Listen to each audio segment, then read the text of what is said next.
picked up the distress signal on the third relay, which meant it had already passed through 2 routing hubs without anyone claiming it. That is how distress signals die. Not in silence, but in the quiet arithmetic of other people's schedules.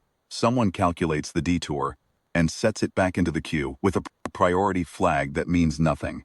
By the time it reaches the third relay, it has already been declined twice. It simply doesn't say so. I was the senior medical officer aboard the Kashari, a United Earth hospital ship assigned to the outer patrol corridor between Gen 7 and the Sorath system. We carried a crew of 41, full trauma bay, 2 surgical suites, enough stored atmosphere to pressurize a mid-sized station, and a pharmacological inventory that could have stocked a planetary clinic for 3 years. We were not a warship. We were not fast. We were there, and we had answered the third relay before, and we answered it again. The signal was from Sorath Kel. I had to look it up. Sorath Kel belongs to the Vethara Compact, and the Compact has its own treaty network, its own aid agreements, its own chains of obligation. We were not in that chain. We had never been asked to be. The signal was 47 hours old when I received it.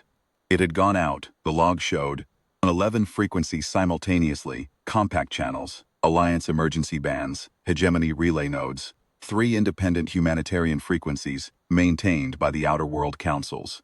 11 channels, 47 hours. We were the first reply. I informed Captain Vross, who was not a man given to speeches. He looked at the signal data for perhaps 4 seconds, said plot it, and went back to his coffee. That was all the deliberation required. We altered course for Sorath Kel. I spent the transit time reading what I could find. Sorath Kel was a colony world, not a young one, 300 and some years of vethara habitation. Built in a narrow temperate band on a planet with a fragile atmospheric chemistry. The vethara are a feathered species, avian in structure, though not in the way a human child pictures birds. They are tall, broad-shouldered, their plumage running in dense ridge lines from crown to shoulder blade, in colors that track age and caste, the way human uniforms track rank. The council elders wear white and copper. The administrative caste wears deep indigo. The working population wears brown and gray. I memorized the color codes, because I knew that when we arrived the first faces I would read would be Vethara faces, and I wanted to read them correctly. The atmospheric problem was thermal stratification, a feedback loop in the upper-level regulators driving heat, accumulation in the habitation band. It had been building for 8 months. The Vethara engineers had done everything correct, and it had not been enough, because the replacement components were manufactured on the other side of comp territory. And the supply convoy had been delayed, and then delayed again, and then the council had sent the distress signal on 11 channels and waited. By the time we arrived, the surface temperature in the main habitation ring had climbed 9 degrees above the Vethara comfort threshold. 9 degrees does not sound like much until you understand that the Vethara respiratory system evolved for a very narrow range, that their young are particularly vulnerable, that the 3 colony clinics had been over capacity for 6 weeks, and that 11 council elders had been running the emergency coordination with no sleep and no relief, and no answer from anyone who had promised at some point to answer. We came in low and slow, the way we always do. The Kashari is not built to be impressive. She is boxy and white, and she moves like a cargo hauler, because in many ways that is what she is. A cargo hauler for the equipment and the personnel, fix the things that cannot wait. I have been told she looks unglamorous from the outside. I believe it. Elder Thas Ven was on the landing deck when we touched down. I know this because she told me so later, that she had stood there for 2 hours, waiting, having been informed of our approach, not believing it until the ramp came down. She was the ranking survivor of the original council quorum. She wore white and copper, and the copper had gone dull, and the white was not white anymore. She stood very still. My team moved past her without ceremony, because that is how we work. You do not pause to explain yourself on a landing deck when there are patients in a clinic 400 meters away. Corveth went left with the atmospheric diagnostic kit. Singh and Rees went straight toward the clinic with the triage packs. I went right, toward the regulator station, because someone had to look at the core problem, while the rest of the team managed its consequences. I am told Elder Sven watched us disperse and did not move for some time. The regulator problem was solvable, not quickly, and not without replacement components sourced from our own inventory. We carry 3 sizes of atmospheric interface couplings because we have been in this situation before, and Captain Vross believes in carrying the part you will need before you need it. Corvath and 2 Vethara engineers 14 hours to complete the core replacement, working in shifts. I spent that time in the clinic. There were 64 patients in a facility built for 20. The youngest was 11 days old.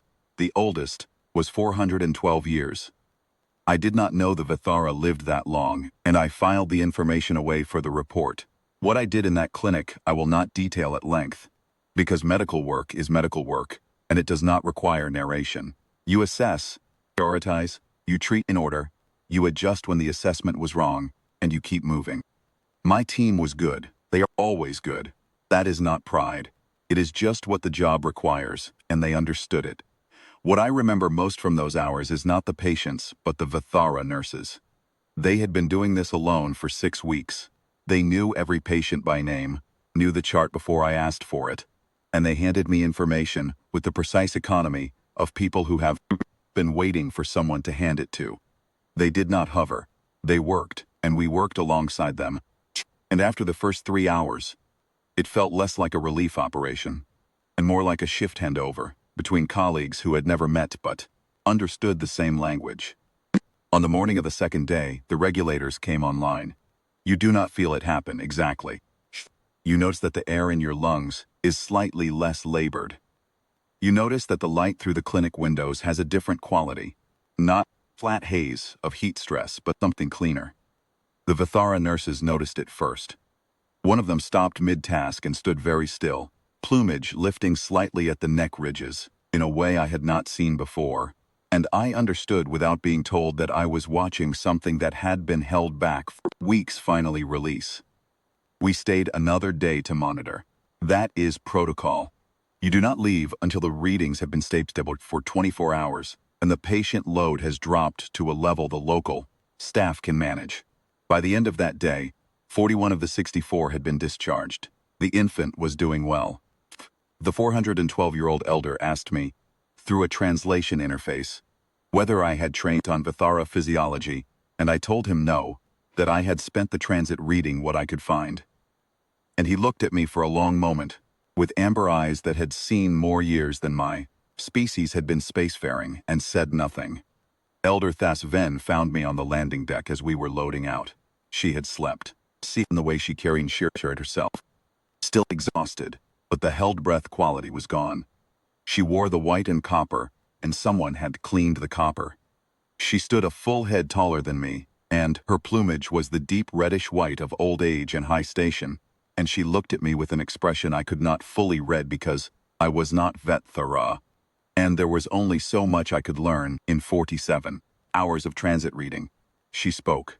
Not through the translation interface, directly, in vethara, is a language of layered tones, and is very beautiful, and which I do not speak at all. I do not know what she said. My recorder was off. I had not thought to turn it on. I remember the shape of it.